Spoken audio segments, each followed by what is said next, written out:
Hi, can you hear me? Yes, I can hear Okay. you. My name's Hilary, and thank you, John, for the introduction. I'm going to scoot my chair just a little bit over. Um, so, okay, a couple years ago, John asked me to make like a short film with him, and about something that I do besides make art, and like it was really obvious that what that was going to be was about running. Um, and so John came to my studio, and it was, as you can see in the background, it was really messy. And we made like a short, like a little bit of the film in the studio, and then the rest of it was made out on the road, and like in the hills with the crew. And John was in the car following along as I was like running, and we were training. I think I was training for a race that hopefully it was gonna help me qualify for another race, and it was really fun. We offer that training to anyone. Yes, yeah, yeah, it was helpful. Um, and anyway, I don't know if like running is like part of my art practice or if it's its own practice, but it definitely is something that I've been doing for a really long time, and I think I picked it up in high school. I, um, a therapist actually in high school suggested that I start running as like as a replacement as a replacement for mood stabilizers, and so I started running, and it was really helpful. So anyway, I in college I also kept running for fitness, and then I moved to New York, and I was lonely, so then I ran to make friends, and then in grad school I ran to kind of like just like work things out in my head, and then after grad school I decided to try like endurance training, and you know there's like always these long breaks with the like running in between, but at some point, my friend Jane had said like that she wanted to try running a half marathon. So anyway, here's Jane, and we started running in like late 2019, and then like lo and behold, like the pandemic happens, and there was like nothing else for us to do. So um, we kept running, and like you can see, like we're wearing our bandanas. Obviously, that was our mask situation here, and I think what we were realizing was like just that um, the being able to get outside and be with each other was like this incredible like sense of community, and we our like the community grew, and there was like a lot of people in the neighborhood that we that like kind of joined our running group, and there are in that group there was like a lot of artists. There's a lot of artists that are here today, and there's some teachers and designers and professors and architect, and there's like the conversations were really fulfilling. Um, I I we the the training, like the longer that we would run, we realized that like this like dopamine release was like really fulfilling also. So we just like kept on running, and um, it like just like really um, it like we just even though like as the like pandemic lifted and everything, we just continued to keep on going. So anyway, for the most part, we run almost every day. I say we, I should just say I do, but for the most part, it's like get up every morning and get out there regardless of the weather, and for the most part in LA, we're pretty lucky. There's not often rain, and it is a novelty. So The days that it is rainy, it's more of like a cleansing, and as long as there's no lightning, we can really get out there. I think on this day, it was particularly rainy, or else I wouldn't have taken a picture, and I can, see my friends there are getting quite wet. Christy and Monica there, and I, I live in Eagle Rock, not far from here, and so I spend, usually run, 6 to 9 miles on the weekdays every day, and we run all throughout Eagle Rock and Glendale and Pasadena and South Pass, and we run through every street, and it really only bound by like the time constraints or mileage that we need. And so we really get the opportunity to look and wander and see every little bit of these neighborhoods. And none of us are particularly fast runners, and so we really get to peek and look at every single thing that these neighborhoods have to offer. Lucky for us also that the climate is like really, pretty great here, and I would say 99% of the days are shorts weather, and so even in the winter when it's dark and we're wearing headlamps and reflective gear, we are still wearing shorts, and here in this photo where it's like 6 in the morning and we're gathering to go on a group run, and I think it must be winter because it's so dark, and all of us but one, probably Anna, are in shorts. Anyway, like I said, most mornings, weekday mornings, are shorter runs, but on this morning I know it was a weekday, and I for whatever reason, I needed to get 18 miles in because I guess I couldn't do it on the weekend. And I talked another friend into meeting up at 4:30 in La Cañada to go for a run in the winter. So we just put our headlamps on and met at Descanso Gardens. And, we met out there in the dark. And it might sound, my friend is a little bit crazy, but it also, there's something that you see in the dark that is different than when you see it in the light. And when you are out there and you have that opportunity to see the way that the light changes over in between the 4:30 to 5:30 hours, it's like this, it's just very magical. And it's there's like a spookiness to it, and also just a little bit of mystery and magic.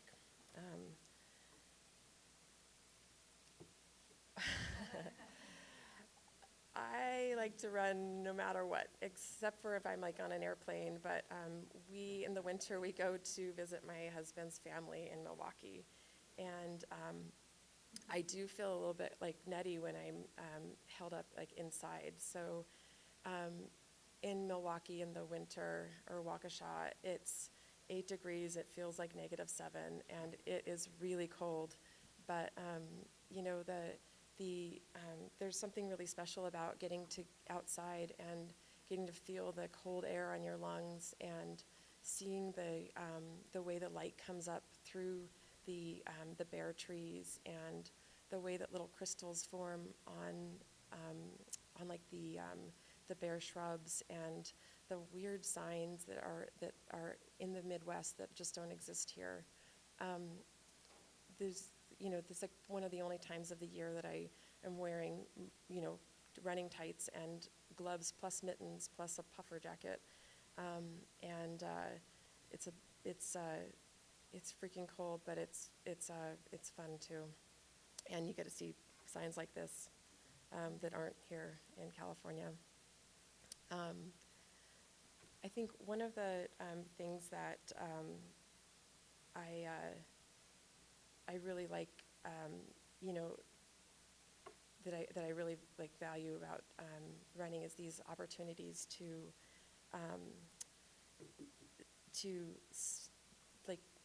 you get to, when you're spending time out there, you get to see these nuances of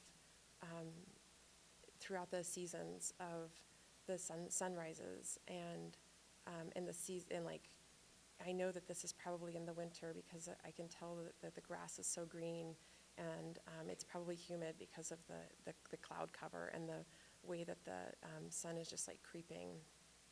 And then we have like the framing of the oak trees over the mountain here, and all of this is in the same neighborhood. This is this like Wednesday run that we do every week, and then it's like peeking through the eucalyptus here, and then again this is like from the same image, a different day. And this is a friend of mine and I, Jane, trying to get to that same lookout spot before the sun, crests.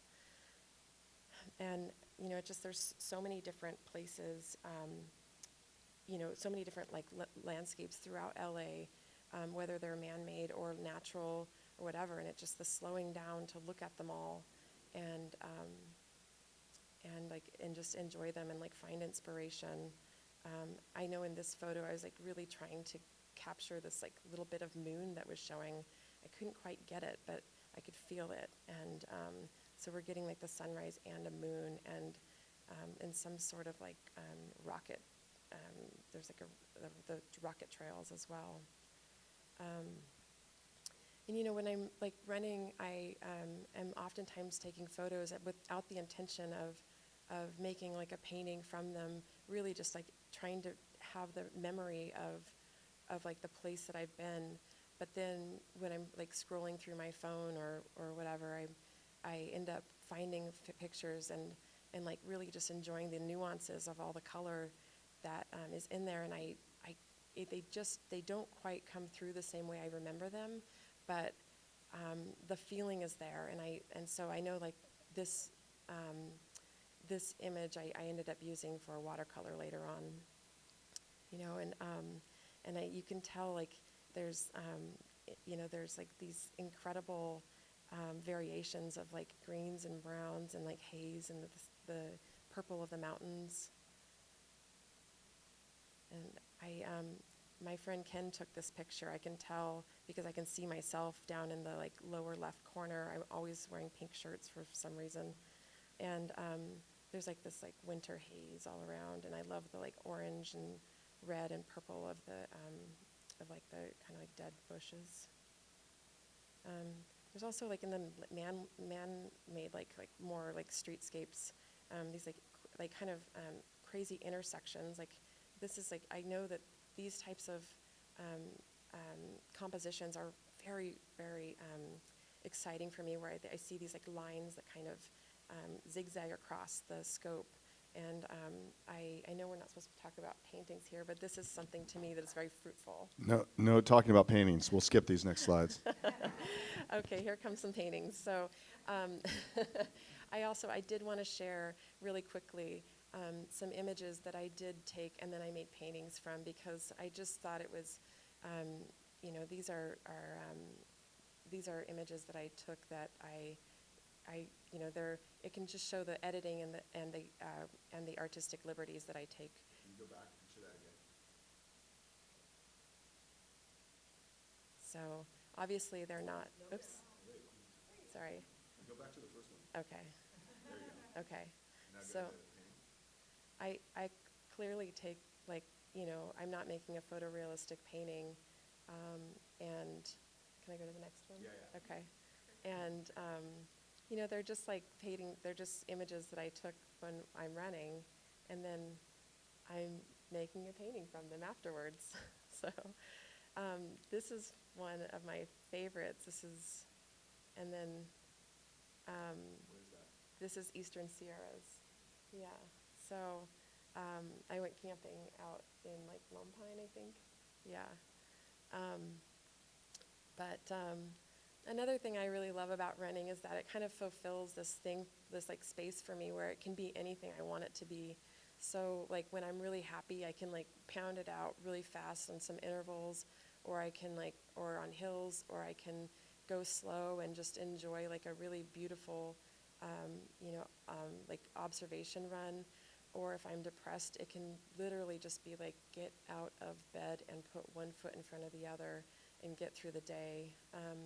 Or I can go out with like my friends, and I can just like listen and talk and have like in like be part of a community, and which is I think what we oftentimes are just so craving right now, just to be part of something. It's also like another part that I didn't really talk about was this like structure, like this. I love to sign up for races, and it having some sort of structure by using like races. It adds a lot of structure to my life and to my artistic practice. So if like running really takes like an hour to 3 hours of my day, mostly an hour, weekends 3 hours, whatever. But if I have like a like a something I'm training for, it oftentimes keeps me from like traveling or from drinking or whatever, and it kind of keeps me like focused, and it doesn't take a lot out of my life. It really adds a lot to my life, and it kind of keeps me in line. So I really appreciate it's a lot of fun as well. So and then I think the last thing that that the running really gives me is that it is something that is just only for me. Like in the art world that really should just be about art making and like this like beautiful like art, like this thing. I can't it would I can't like not mention that there is also a market, and I am like kind of bound by there's like some like parameters here, and I don't like to always think about that. But if I so I'm sometimes I'm fighting against that, and I oftentimes feel a little bit out of control, or like I'm not in control, I should say, of my own future. And so all I can do is make art, and hopefully that's enough. But running, nobody cares about. Like nobody cares about my running. I'm not a good runner. I'm a mediocre runner, and I just like doing it. And it's not going to sell anything. And so it's something that's really just for me. And so in this like very chaotic type of world or industry, I have this like little thing that is just for me. And it like brings me so much joy and inspiration and structure. And I think it ultimately really makes me like a better person. And I like this last picture a lot, so there we go. It's like, this is my favorite picture, so yeah. It's pretty good. It's a good way to finish too. Okay, thank you. I mean, were you done? Yeah, I'm done. Oh, okay, all right. Yeah. I have one quick question for you. Okay. When you're when you're running and maybe by yourself and do you go into a zone? Do you go into a place? Yeah, but honestly, I think I run with people like at least 80 or 90% of the time. So you don't go into that place? Like there's not a place where you kind of like disappear? If I'm by myself, I do, for sure. But I really love running with people, so, yeah. Sounds pretty odd. And you're able to have conversations? We have several runners here who run with you. Yeah, lots of conversations. So you can talk and run. It's possible? All the time. And when I can't talk, I just find someone that can do it for me. Yeah. So, yeah. Well, I know we're tight for time because we had a late start, but are there any questions? I have a bunch, but I've already asked her a bunch in the video. I have a question. Yes. Well, what's your favorite running shoe from when you first started to what you wear now? Oh, And what's the difference between what you used to, like your first ones, to what you like now? This man works for Saucony. I mean, I've gone through a lot of different phases. I used to run in Hoka's and then Sauconys, and now I run in Nikes. Yeah, but it kind of just depends. What about like the bulkiness and the slimness? Love a bulky one. Yeah? Yeah. I like a wide one. Yeah.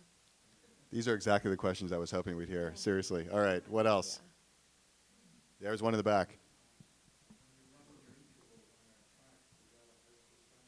It is, yeah. It's at the South Pasadena track. It's open. The Los Angeles, the LA County schools are not open, but the South Pass track and the La Cañada track those ones are open. Yeah. We're all learning things today. Yeah. That's actually good information. Oh. All the ones I do with you, Anna.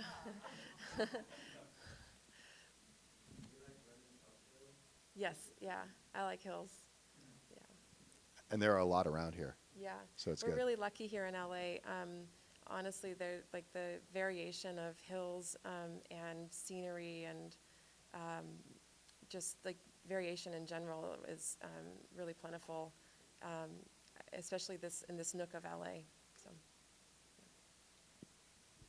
I'm going to move us along, Okay. even though I want to keep asking All right. questions. We're going to go a little over. Is that okay? Okay? All right. Yeah, yeah. All right. Awesome. Thanks, Hilary. All right. Hilary, ladies and gentlemen.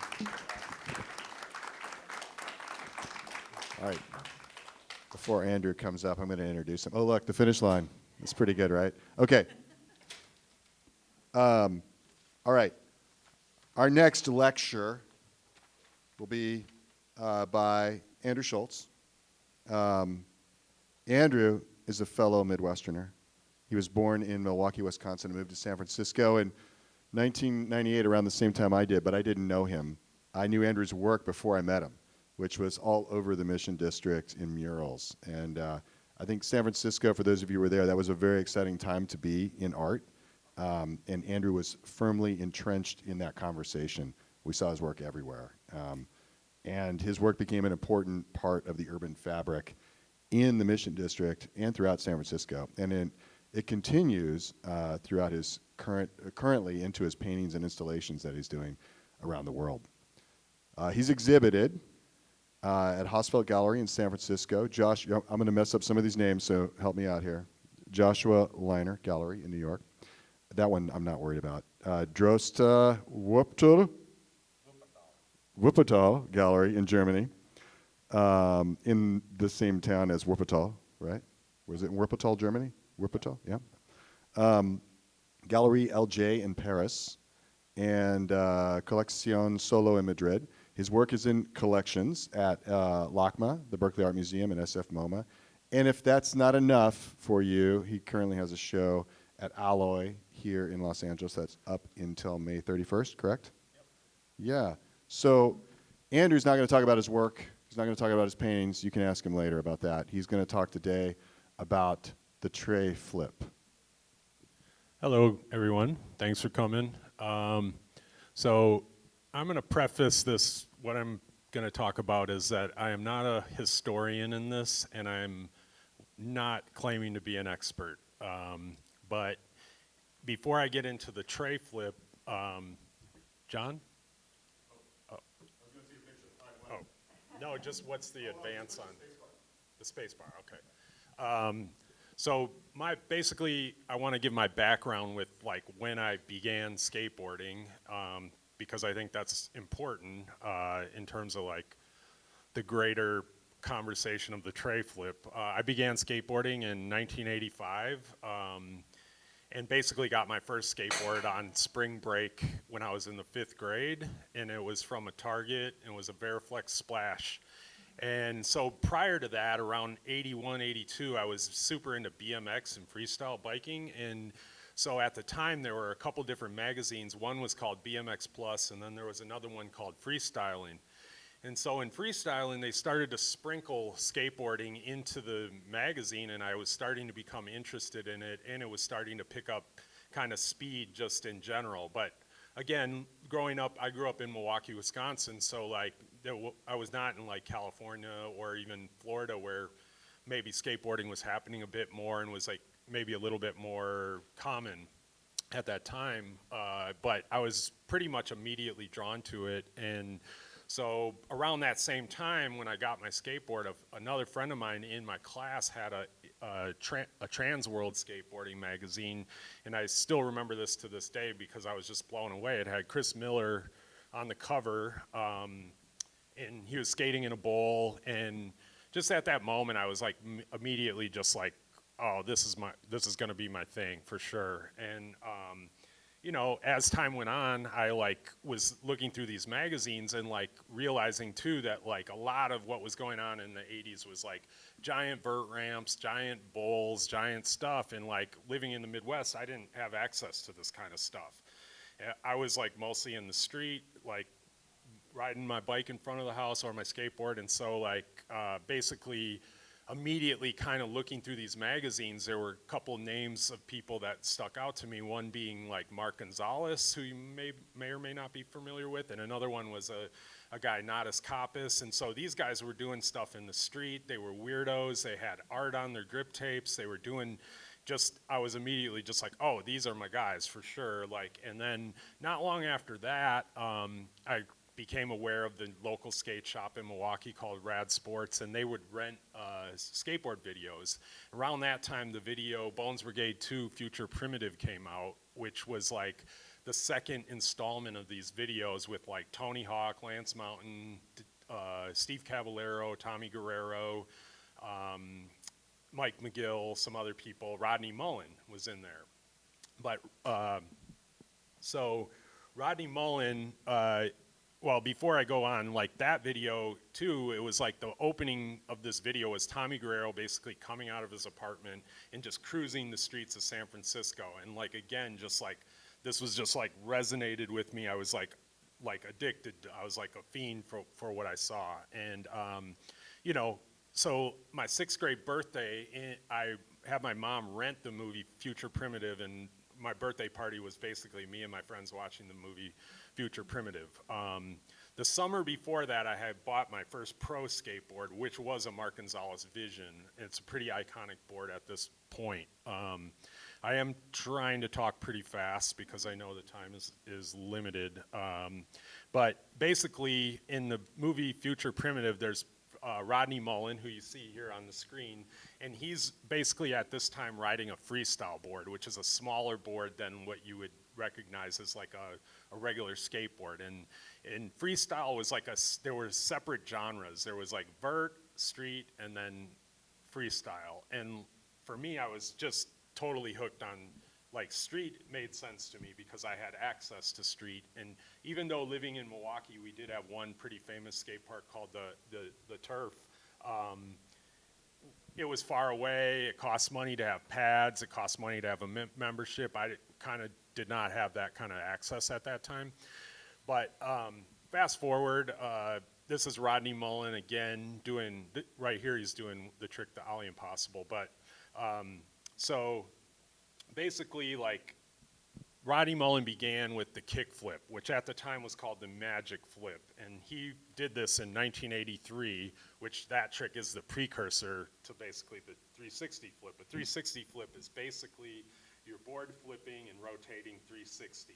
And so like basically the first time I seen someone do this was Rodney Mullen in the what was it? Let me see here.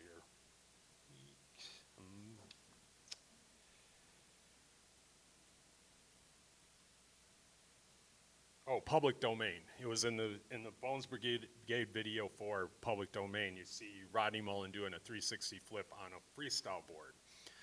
And basically at that time too, like skateboarding was advancing really quickly. And for me, I feel like it's really kind of amazing because I started skating in 1985 when literally doing an ollie up a curb or any of this stuff was like unheard of, and like we were doing street plants and bonelesses. And so like kind of watching this whole evolution of skateboarding from like literally boneless, like doing funny things on the ground where you're grabbing your board or whatever, to like what it's become now has been like, it's like there's a, you know, it's for my age group being, I'm 50 years old, like there's, you know, if you got to live through watching the whole entire evolution of skateboarding from like pretty much just goofing around, barely being able to jump up a curb to like what's going on now, it's like really incredible to have that like perspective on what was going on. But again, like, so, you know, I immediately like was really drawn to like what I saw, like flip tricks and the boards flipping and this and that. And fast forward to 1987, like in Trans World, there's a sequence of Jason Lee, the now actor, previous pro skater, and he's doing a 360 flip on a regular board, and it's a sequence in this magazine, which at the time it was like described as mind-blowing 360 flip in Arizona, and that was actually in 1988. And you know, me and all my friends were just immediately just like, oh my God, like we can't believe this. And so like, you know, we're sitting there, oh, can we maybe try this, whatever. Can't even come close. Everyone, it's like kind of like the holy grail of skateboard tricks at this time. And you know, I always remember this really funny story because Mark Gonzalez, who is probably the most important street skateboarder of all time, there's a story about how he heard that Jason Lee could do a 360 flip, and this was in 1988. And so he basically somehow got the address for Jason Lee in Huntington Beach, and he went to his house and knocked on his front door and basically was like, hey, can you come outside and do a 360 flip? And then Jason Lee proceeded to come outside and do a 360 flip. Which I always thought that was like really cool because like the greatest skateboarder, he hadn't even figured it out yet. And so Jason Lee already had this thing going. But then shortly after that, there was a video called Hocus Pocus that came out. Here's another picture of Jason Lee in 1989 doing a 360 flip at a contest in Hawaii. And then shortly after this, around 1989, the video Hocus Pocus came out, which is a company called H Street, which is a more Southern California, San Diego-based company. And in this video, you had people like Matt Hensley, Danny Way, Sal Barbier, Steve Ortega. They were all like kind of doing them like pretty good, you know, but like also kind of looking a little bit like struggling, but still doing them really, really well. And then, you know, so as time went on, you're seeing it starting to become easy, and then so it's like your mind starts to switch, and you're like, oh, I should be able to do this. But then, you know, another video, the Powell Peralta video called Ban This came out, and that's an LA crew of like Guy Mariano, Gabriel Rodriguez, Rudy Johnson. They're all doing 360 flips, tray flips in this video too, and doing them pretty proficiently. And so, you know, you're starting to think, well, this is a norm, like I should be able to do this. And, you know, and it was always just me trying to get this trick. And it took years and years and years for me to like kind of figure it out. Here you see Steve Ortega doing a tray flip. And the one thing I'll mention too is like back in the late 80s, the boards were just so different. They had these giant tails, they were huge, they had no nose. They were really kind of off-balance boards to even think you were going to do something kind of technical on them. And so these guys were doing it on these boards, like Jason Lee and Hensley and all these guys were like skating these boards, doing this highly technical trick, which, you know, as the boards kind of evolved around this time, the noses got bigger, the tails got smaller, wheels got a little smaller. The trick started to become slightly, I would say, easier. Then basically around the same time there was these are all just memories for me where I was like, oh my God, another guy, like you were like counting. For me, I was like counting the guys on my fingers who could do this trick, and just wanting to become a part of that club so bad. But there was a video, the GNS Gordon and Smith skateboards. It was a video called Footage, and in this video, a guy named Dwayne Petre does like a perfect one down a set of stairs. And then also another memorable one I'll mention is a guy named Dave Graves does one in the Hocus Pocus video down a huge set of stairs, skating to this memorable song. Anybody who's seen this video, it's I Got a Dollar on a Platter. People really remember this song if they've seen the video. But then, so fast forward a little past that, and I'm suddenly starting to sort of get this trick. Right at the beginning of my sophomore year in high school in 1990, me and my buddy Dan Horverton at the time, we realized we weren't going to be able to do them on flat ground necessarily, but we started to try them kind of going no speed off the side of like a ledge. So we had this little bit of space that we gave us leeway to possibly do this trick, and that was like basically the first way we had learned to do the trick was like off the side of a ledge, kind of going like 0 speed. And right here you see, this is Matt Hensley, who I mentioned earlier, and he's doing a 360 flip tail grab in this photo at South Bank in London, a very famous skate park, which I'm hoping to get to skate this coming month when Hilary has her show in London. Here's another picture of Matt Hensley. But anyway, then, you know, I'm starting to get the 360 flip, and then the Blind Video Days comes out. This is like probably one of the most important videos for me personally, and in this video, you can see Jason Lee just with absolute virtuosity with the 360 flip, the tray flip, and same with Guy Mariano. Rudy Johnson in this video does one out of a manual, which is like a wheelie to 360 flip, and then basically at the end of this video, Rudy Johnson does one and he grabs the backside grab, which was at the time just like absolutely unheard of. Here's another picture of Matt Hensley.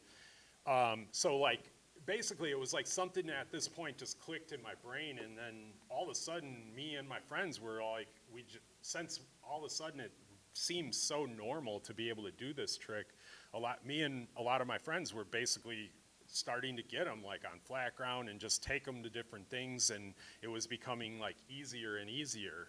And so I guess here's a video that I compiled of like a bunch of them from like probably the last 2 years or so. I just grabbed ones off my phone and kind of threw them together.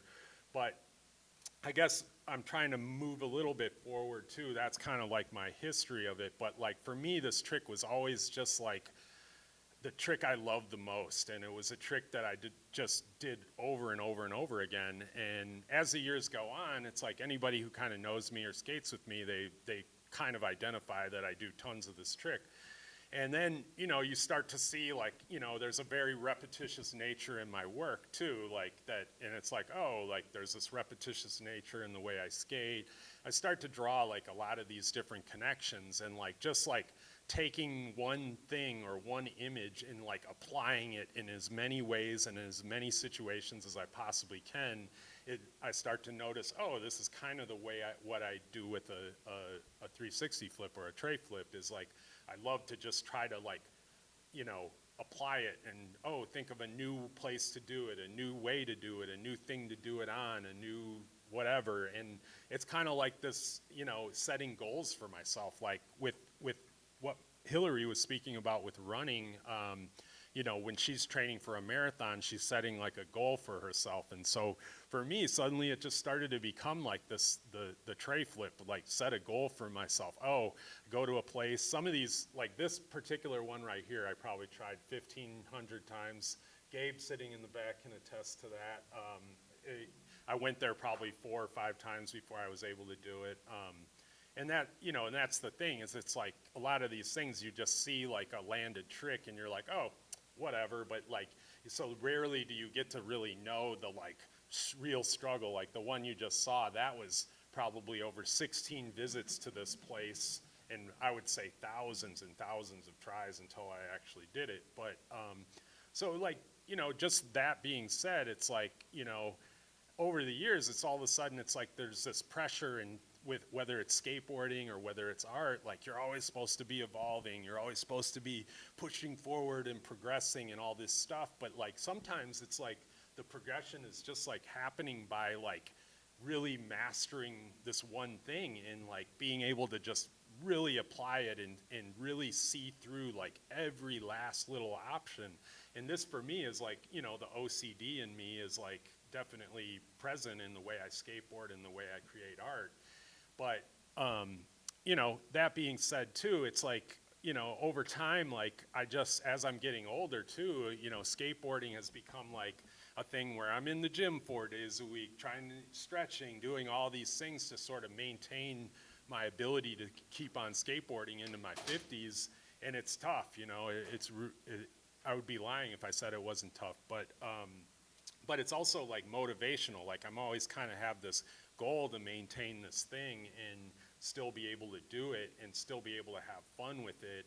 And it's, you know, it's similar to the discipline that I practice in art. It's like, you know, maintaining like a very consistent schedule with going to the studio, and even when I don't want to be there, even when I'm discouraged, even when I'm depressed, I still just push through that. And like a lot of times, even with skateboarding, it's like, you know, I don't want to do it or whatever, and I just push myself to do it. And you know, the really great thing with skateboarding too is like if you really you know, when you really are in the moment of skateboarding, like you can't really think of anything else. It really is the be here now, like, and you know, and I've like find these different periods of times where, you know, like, and it's hard, like every once in a while I will actually just jump into like the flow state, and the flow state is when everything just becomes easy, you're almost not even thinking about it, and it's just like everything's just working perfectly. And it's like, it's not super rare, but it's not common either. And like I've just, as I've aged, I've really learned to like, you know, really have gratitude when this type of thing happens, whether it is with my art or with skateboarding. Like the flow state is just like the most awesome place to be in when you're doing either of these things. And you know, going forward too, it's like, you know, dealing with things like anxiety and depression, like they're just like for me, skateboarding and just the physicality of it and like maintaining that along with my art practice has been like a really important thing. And so to backtrack a little bit, like, you know, when my art career first started to sort of work out for me, like skateboarding definitely took a back seat, or it got kind of put to the side for a good couple of years, and I wasn't really doing it. I'd skate to like the store or like maybe down to a bar or something, and you know, and as a couple of years of not really being focused on skating went by and just only being full on focused on an art career, you know, it was like I started to just realize something was like really missing. And at the time I couldn't really figure out what it was, because all the dreams of like what I wanted to happen with my art career were beginning to happen. And so for me, I just felt like, oh, this is my time. This is my time to let everything else go to the side and just focus on this one thing. But after a few years of that, I really kind of just found myself in a really unhappy place, even though like a lot of great things were happening in the career. I was starting to actually make real money, all these different things, but like something was always missing. And then all of a sudden I'm like finding myself, at the time I was riding a lot of bike in San Francisco, like got into track bikes and stuff, but I'm like finding myself riding my bike around San Francisco or wherever and just like constantly looking at things. Oh, that would be a good place to do this trick, or that would be a good place to do that trick. And then suddenly, like all of a sudden, like right before my son Apollo was born, like I just was like, you know, I need to start skating again. And so then I like got back on the board, and you know, this is actually like a couple of years of not really skating too much, but then just like fully like got full back in. And you know, and as earlier on in my life with skateboarding, I rode for companies. I was borderline pro. If pro is defined by getting paid for something, I was making a little money skating, whatever, getting tons of free stuff, all this stuff. And like it, and at that point it really came to like a sort of like a depressing point too, where all I was doing is skating to film, and I was like missing the essence of it. So when I came back to it after all the years later, it was like such like an epiphany of just like doing it for all the right reasons, like really like rediscovering my love for skateboarding and my love for the tray flip. And like as soon as I started doing tray flips again, I was just like immediately like, I'm never gonna stop doing this trick ever, ever, ever. And as time went on, you know, I was like basically snapped into this whole mentality of like, I want to try to do this as many ways, as many places, anywhere possible. And that's kind of what happened. And then, you know, fast forward to like the pandemic, I started to like, even though I was like trapped in a studio or was really limited, I made like a deal with myself where I was doing this thing where I hashtagged it on Instagram, Tray a Day. And so every day, no matter what, I would make sure I did a one tray flip, and I'd film it, self-film it, and throw it on my Instagram stories or whatever.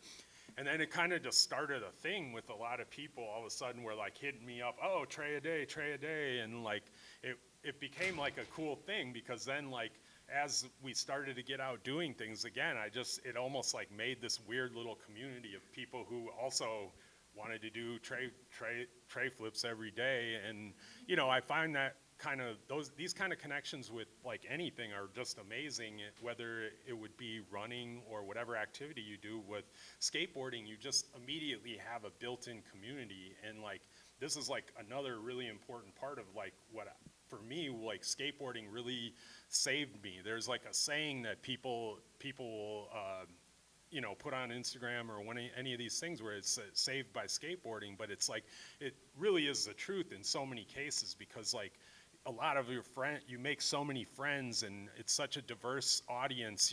You're meeting people anywhere. It forces you to get out of your neighborhood. Like when I grew up on the north side of Milwaukee, which was initially not, it was a normal neighborhood, pretty good neighborhood actually. As time went on, as we got into the late 80s, it turned into a pretty bad situation, or pretty gnarly neighborhood. And like my parents allowed me to just take the bus and go downtown and skateboard. So I got out of that neighborhood where a lot of like bad things were happening. And in a lot of ways, it connected to me to kids all over the city of Milwaukee. And so immediately I had this community of friends that were not just in my own neighborhood, they were everywhere around the city. But fast forward that even forward, it's like all of a sudden I start to know people in Chicago, I start to know people in Minnesota, and then you're going to visit them, and then you meet other people, and then maybe there's like a contest or this or that. So you start to like kind of create like a world community. And I feel the same way about art too. It's like, and now because we can be so connected immediately through social media or any of this stuff, it's like, it's so amazing to like go to all these places all over the world, and you immediately know like, oh, I'm gonna meet up with this artist or this skateboarder or all this stuff. Like art and skateboarding for me like has created this like basically global community. We gotta wrap it up. Yes, but you have one last thing to say about it? Global community? Global community and fun. All right. Andrew, Schoultz, thank you, everyone. Hilary, Pecis. Also, thanks for coming out, and thank you. And thank Print you, Matter. John. Thank you for having me.